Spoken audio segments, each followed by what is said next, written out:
Olá, sejam todos mais uma vez bem-vindos ao C-Pop, podcast de cultura pop do Correio do Povo. Eu sou o Carlos Correia e aqui comigo Márcio Gomes.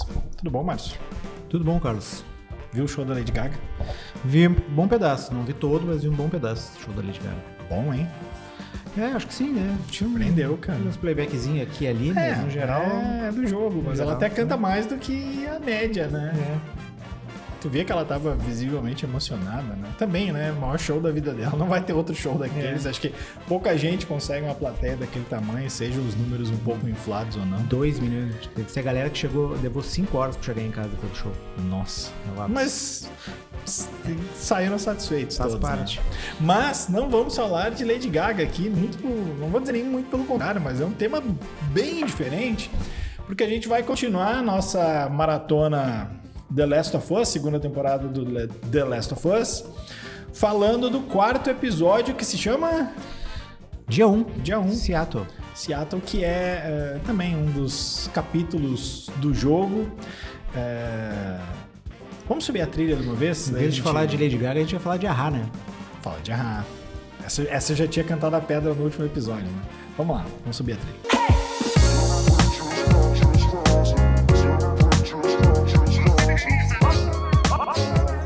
Quarto episódio da segunda temporada do The Last of Us avança, né, até na história, não é um... Com 7 episódios também não tem como fazer muito barriga ali, né? Mostra um pouco quem é o Isaac, e as duas ali, a Ellie e a Dina, continuam ali na sua caminhada, cavalgada atrás da Abby e da turma da Abby. Que não aparece nesse episódio. Galerinha da Abby tomou um Doril, né? Galerinha da Abby. Sim, a galera que a gente conhece, que desaparece e não aparece. Assim, a WLF é a galerinha da Abby, né? Mas, enfim. É um episódio que, pra quem não sabe nada do jogo, traz algumas surpresas importantes ali. E uma surpresa, quer dizer, não é surpresa, mas depois eu quero discutir contigo quando chegar nessa parte, que a gente sabe desde a primeira temporada que a Ellie é imune, né? Mas a construção dela abrir isso para mais personagens nesse episódio, e não sei, também faz tanto tempo... É quase uma surpresa de novo aquilo ali, né? Tipo, o quanto vai ser surpresa pra galera, fica, né? Quase chocado de novo. Mas enfim, não sei se tem como a gente fazer um resumo propriamente dessa história, porque ela foi mais cotada, trechos, né? Mas enfim, vou tentar aqui um pouco, o Márcio me ajuda no que eu for me esquecendo. O episódio começa com meio que um Isaac Begins, né? Como é que o Isaac, que é esse personagem que já tinha sido citado ali, que ele é o líder da WLF, surgiu e se passa ainda num tempo passado na série. 10 anos antes, mais ou menos, 8 anos antes. Ele era um comandante general da Fedra, que era meio que o exército / milícia pós-apocalíptico ali. Só que esses caras já estão perdendo a mão, né? E ele se junta com uma nova milícia, ali, com um novo grupo, um braço ainda não militarizado, que é a WLF, né, que são os Wolves, né, os lobos. Dá uma bela traída ali nos soldadinhos dele, né? Que Isaac também não era uma flor que se cheire. O Isaac é meio centrão, assim, né? Vai onde está o poder, assim, né? Exatamente. Mas é um centrão militarizado. Militarizado, né? Que é uma parte do centrão também, né? Não deixa de ser um pouco militarizado.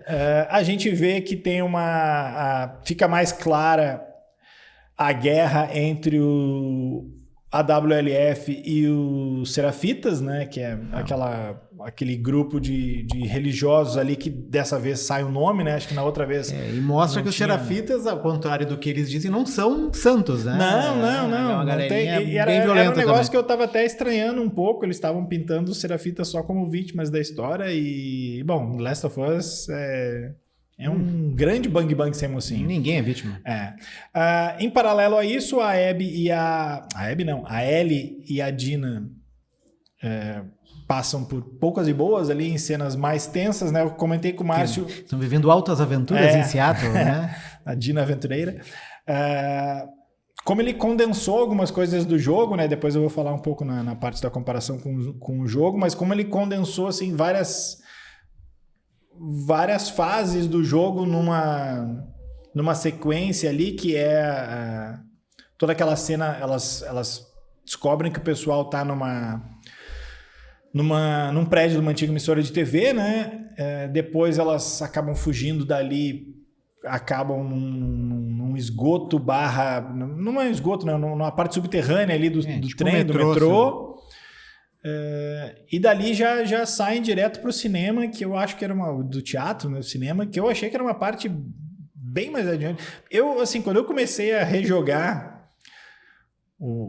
o Last of Us 2, eu pensei assim, cara, esse jogo é muito demorado, não tem nenhuma chance da série me alcançar. Já não sei mais, cara.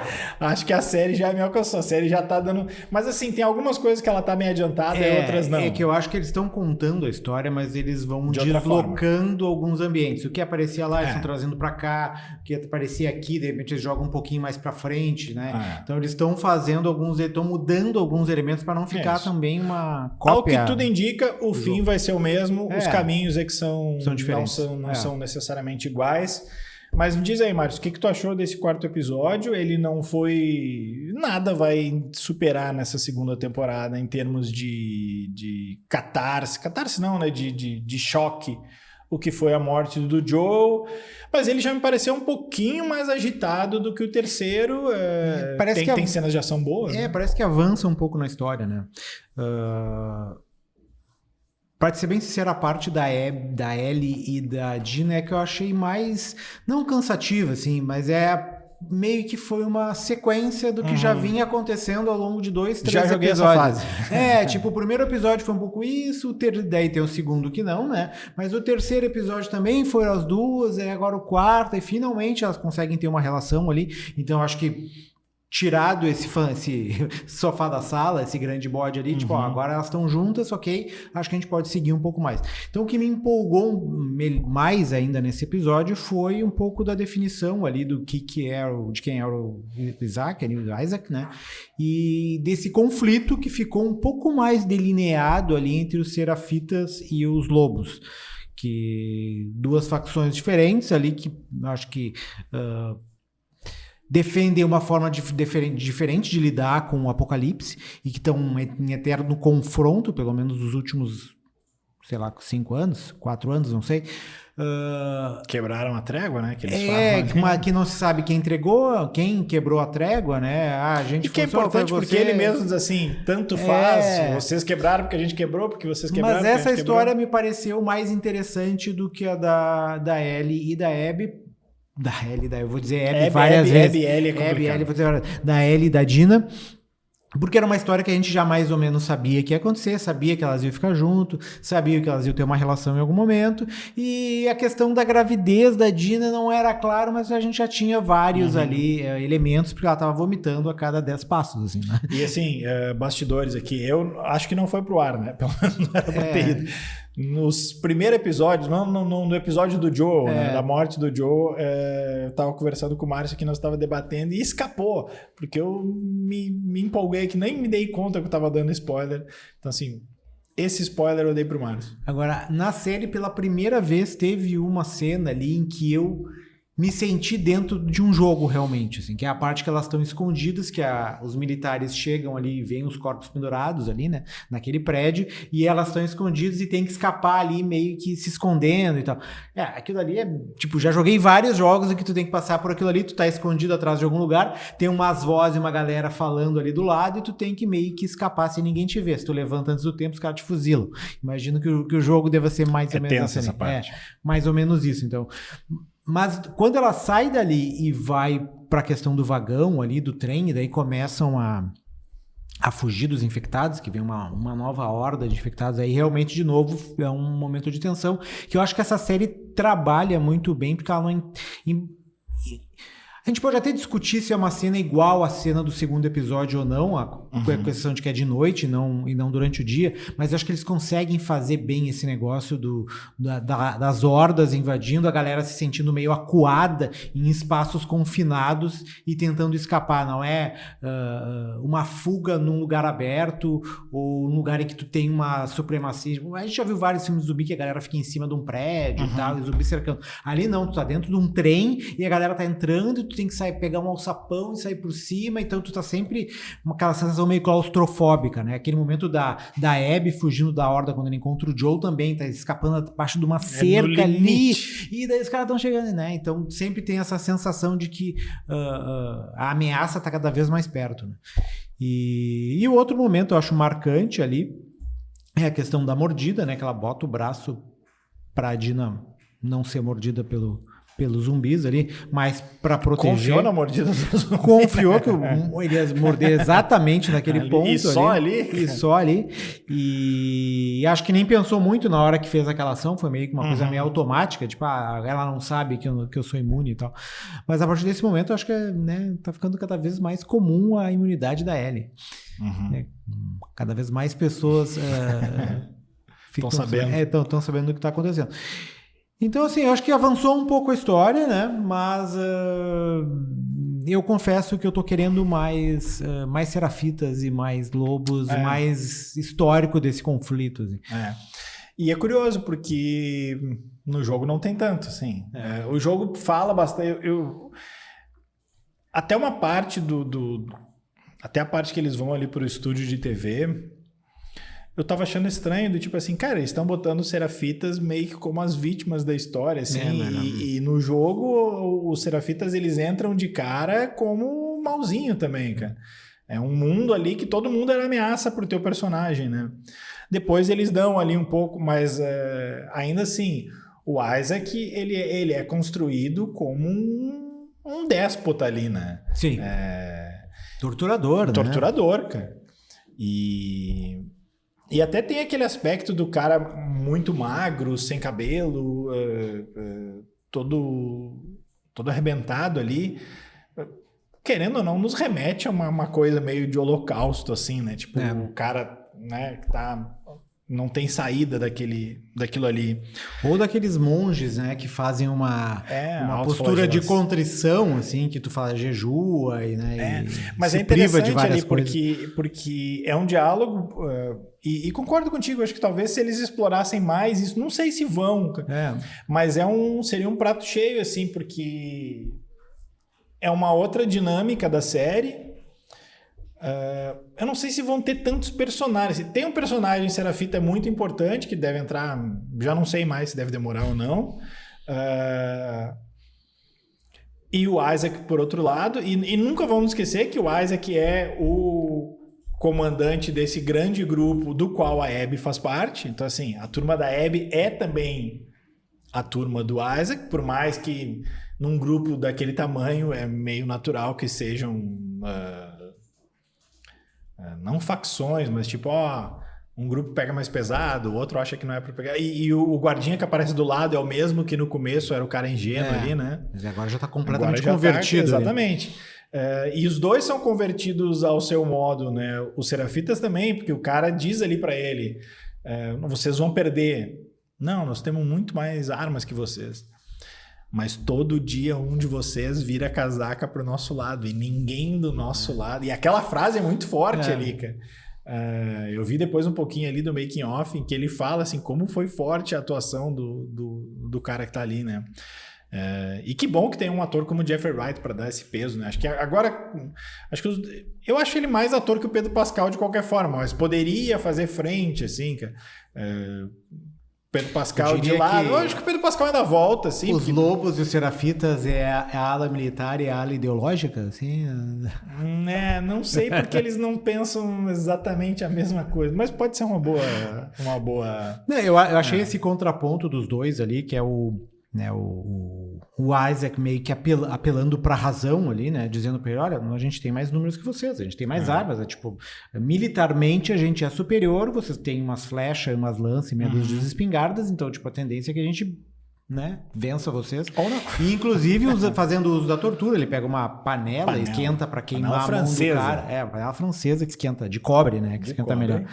E daí o contraponto é o cara ali no chão, né? Completamente dominado, mas ciente da sua fé e da sua inabalável crença de que aquilo que ele acredita é o que é mais importante, independentemente do que aconteça, né?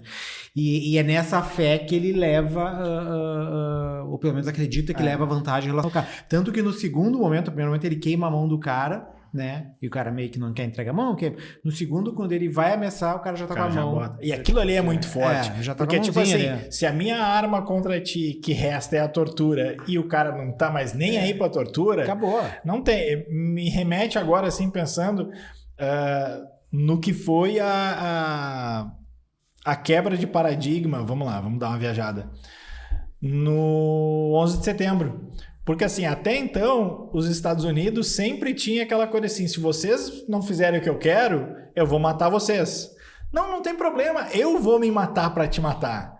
Então, assim, quando a tua ameaça final é a morte e os caras estão se lixando para morrer ou não, com que tu vai...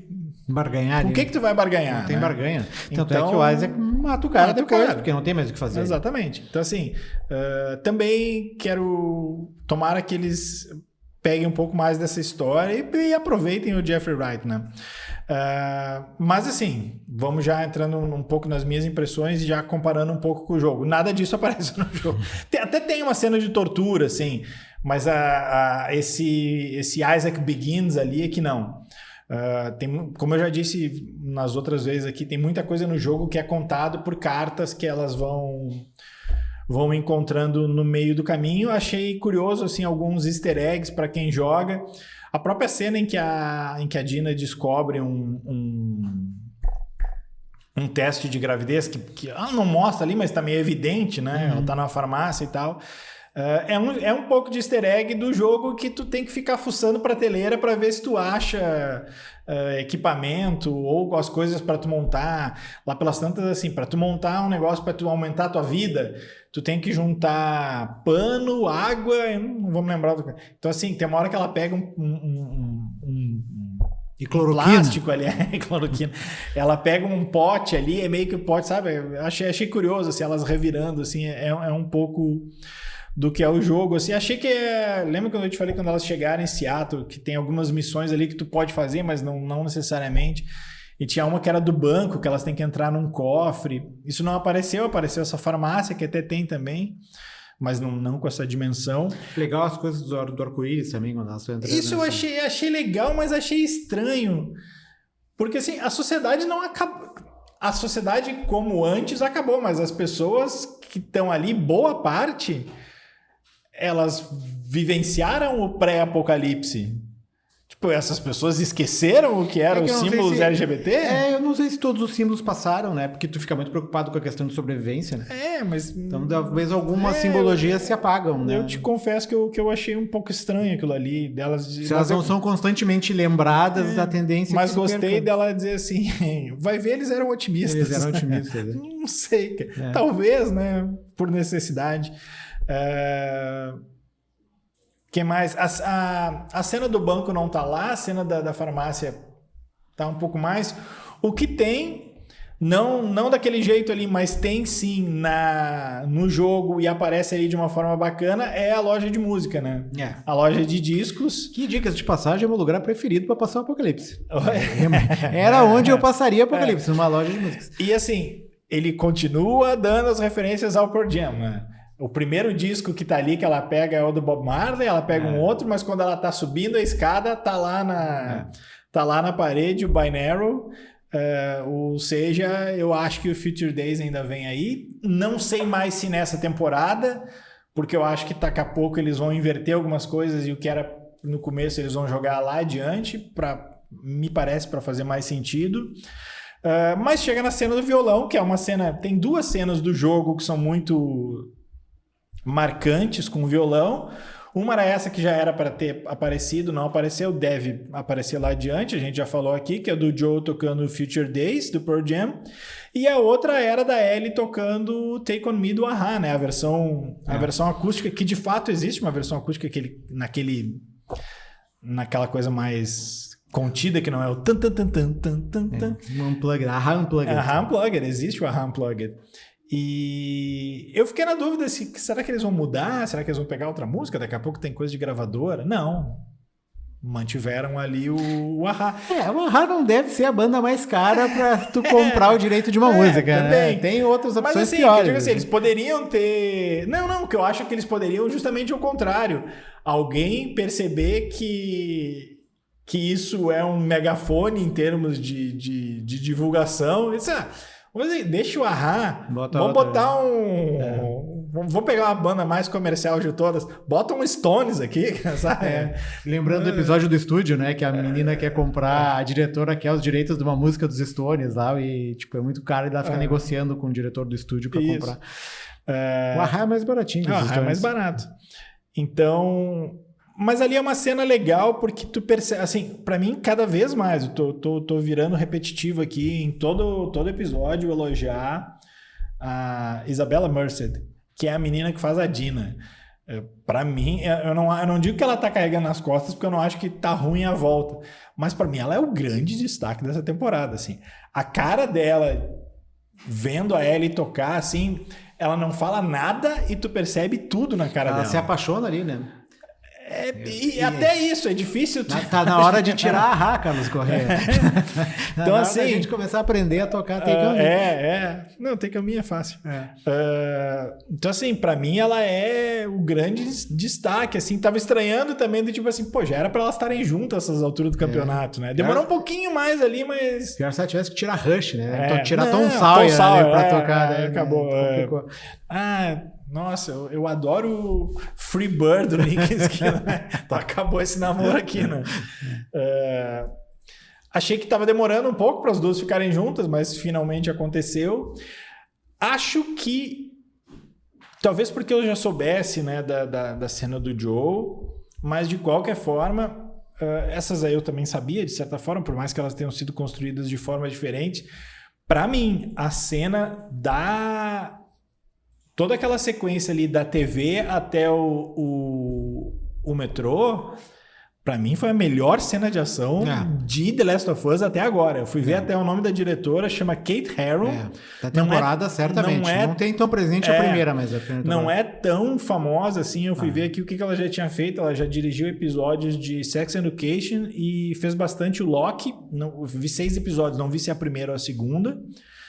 Assim, ela tem domínio completo ali, né? Porque por mais que tu saiba que elas vão escapar e tudo mais, ou não, né? Daqui a pouco a série, quem não viu o jogo não sabe se é aquela coisa do Game of Thrones que a cada momento pode morrer alguém do nada. Dina, né? daqui a pouco vai morrer. Morreu o Joe, porque não pode morrer. Exatamente, se morrer o Joe, qualquer um pode morrer. Ele eu já acho muito difícil. É muito tenso ali, cara. É muito bem construído.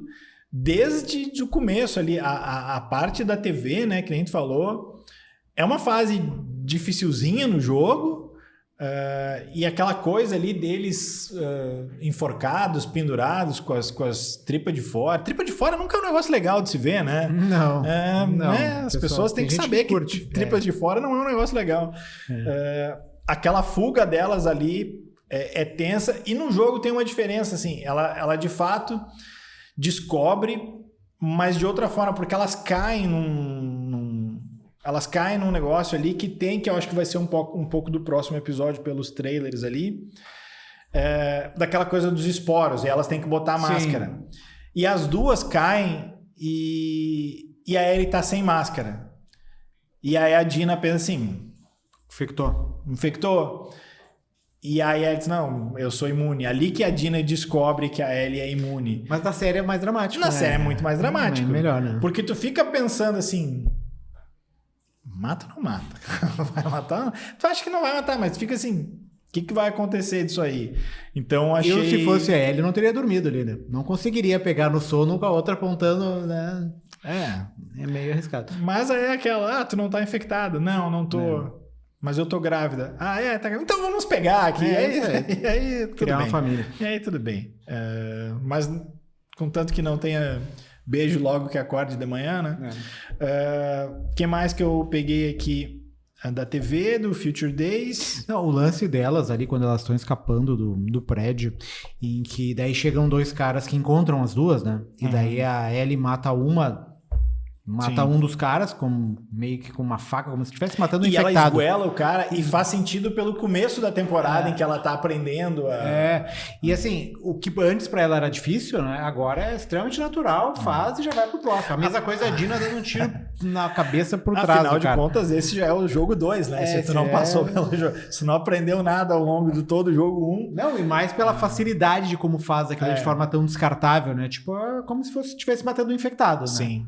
Assim, o que mais tem me agradado é como a série tá diferente do jogo, assim. Eu escutei o primeiro episódio, o primeiro e o segundo do podcast, não escutei esses 2 últimos, então assim, não peguei mais detalhes, mas me parece uma opção correta, assim. Eu sei que tem gente braba que, o jogo não é isso. Cara, joga o jogo então, velho. Eu gosto dessa coisa de saber que o final vai ser isso, mas eu não sei como é que eles vão chegar lá. No final, Isso tem me agradado, assim. Tem que ter construído, pega os mesmos cenários e constroem de outras formas. Mas é aquilo, faltam 3 episódios. Eu sei que não vai acabar no segundo jogo. Não sei onde vai, assim. Não sei até onde vai essa temporada. Eu tinha uma ideia... E talvez essa minha ideia se confirme, mas a cada vez que eu acho isso, o outro episódio vem e corre muito, mas muito mais do que eu achava que ele ia correr. Não achei que ia estar já nesse ponto, assim. Então, não sei se eles querem guardar algumas coisas mais densas para terceira temporada. Talvez deixar um cliffhanger para... Eu acho que eles vão acabar no cliffhanger. Da segunda para terceira. Eu acho que, assim... Eu acho que tem até onde acabar pelo que eu tô jogando ali, e era uma fase meio perto de onde tá. E eu chutaria que seria isso. Mas a série também vem num ritmo tão acelerado que eu não sei. Tem algumas coisas que eu já sei que vão acontecer provavelmente no próximo episódio, pelos cenários que elas estão indo, assim, se tu for pela ordem. De resto, não sei, e tô gostando de não saber. É bom. Assim. É bom porque daí tu rompe algumas coisas, né? Porque a gente já... Né, não é que a gente sabia, muita gente que jogou o jogo sabia, as outras pessoas não sabiam, mas tinha a sensação da questão do Joe, né? questão da gravidez e também que elas iam ficar juntos, era meio que inevitável, pelo que tava, o rumo que a história estava tomando. Então, essas coisas meio... marcantes do jogo, acho que estão ficando para trás e daí tu começa a abrir um pouco mais o cenário. Tem uma outra coisa que é interessante, assim, porque em todo esse... tudo isso que elas já fizeram em Seattle, o Tommy tá na frente delas. O Tommy, que é o irmão do Joe, saiu antes e tá na frente delas. Isso no jogo? No jogo. Tá, agora ele tá lá... Eu não sei onde é que tá o Tommy. Ele tá martelando lá. A princípio ele tá lá, né? Ele tá reconstruindo o Jackson. ele tá... coletinho da Defesa Civil lá, reconstruindo. Só que assim, no jogo é muito importante que o Tommy esteja onde está. Não sei como é que eles vão construir isso, assim. Não vou ficar surpreso se assim, opa, do nada apareceu o Tommy que veio atrás. Beleza, eles inverteram a ordem, né? No caso, era elas que estavam correndo para alcançar. Não para buscar ele. Mas assim, eu acho que isso essa série não faz, assim, de criar um personagem do nada. Eles constroem toda a narrativa, assim. Então, tipo, não vai elas serem aprisionadas, daqui a pouco surge o Joe, não, eu saí, logo vocês não viram. Se ele sair atrás, em algum momento, acho que vai mostrar ele saindo. Eu acho que não vai do nada surgir um salvador. Pelo menos não foi o que aconteceu até agora em toda a série. Toda a série tu acompanha a jornada, a trajetória de cada um. A pessoa saindo, indo, encontrando, enfim. Então acho que não... Outra coisa não encaixa. Acho espero que seja mais aproveitada. Quero crer que vai ser mais aproveitada, porque até agora vimos Catherine O'Hara bem no primeiro episódio e depois a psicóloga necas, né? Pois é. Já que criaram o personagem, aproveitem, mas eu acho que... ela cumpre a sua função ali em Jackson, né? Então, a não ser que tu tenha, como eu falei, um episódio do Eugene aleatório, e que tu mostre a relação dos dois, e daí talvez ela participe mais. Eu acho que agora aquele episódio de... A não ser que vá virar In Treatment, né? The Last of Us In Treatment, spin-off. Eu acho que... Seria massa. Eu acho que... Aquilo que a gente pensava, assim como teve na primeira temporada, de um episódio de algo que aconteceu fora, que tu até especulou que fosse o Eugene. Acho que não tá começando a ficar apertado para ter um episódio só disso. Né? Eles disseram que ia ter um meio fora da curva. Eu não sei se de repente eles estavam considerando o episódio 3, esse episódio, mas até agora não teve nada. Porque assim, o próximo pelo trailer não é isso. E aí vão restar 2. Tu fazer isso no penúltimo é sacanagem. Fazer isso no penúltimo... assim, tem que fazer no meio do negócio no começo. No penúltimo não dá. Mas aqui, vamos lembrar um pouco. Vamos puxar, tá? Lost era 24, cara. Eu sei. Tu tinha muito filler ali. Eu sei. Mas o episódio que conta toda a origem do monstro de fumaça e do Jacob, se eu não me engano... É que tudo bem, o último era duplo. Mas era ou o penúltimo ou o antepenúltimo, né? O Ad Eternum, não é? Sim, um dos melhores episódios de Lost. Era assim, bem na finaleira, tu acha agora vai continuar a ação. Não, na verdade a gente quer contar essa outra história aqui. Só que ali fazia sentido. Sim, né? porque daí tu resolvia a mitologia da série. Fechava tudo. Resolvia a mitologia da série. Mas enfim. Bom, temos 3 semanas ainda para saber. E aí a gente volta. Nesse episódio a gente não vai ter dicas, porque eu e o Márcio ainda vamos estar aqui essa semana, se tudo der certo, né? Para falar de lutinhas. Daniel Sam. E... Como é que é o nome do mestre Yagi? Cara, tu não viu o Cobra Kai, né? A última temporada, não. Eu vi até a quarta, sei lá. As 2 últimas eu não vi. Ou a última, no caso. Uma inteligência artificial. E botaram, né? Nossa, é tão constrangedor. Mas acho que no cinema eles não vão fazer Mas isso. O que é? Tipo um Obi-Wan Kenobi, assim? Não, cara, é bem mais jovem. se eu puder não lembrar disso, dá vontade, eu vou ver só esse episódio. Mas enfim. Quem está nas picapes hoje? Felipe Gerlach. Felipe Gerlach está na edição deste programa. Então tá, a gente volta aí nessa semana. Um abraço, tchau.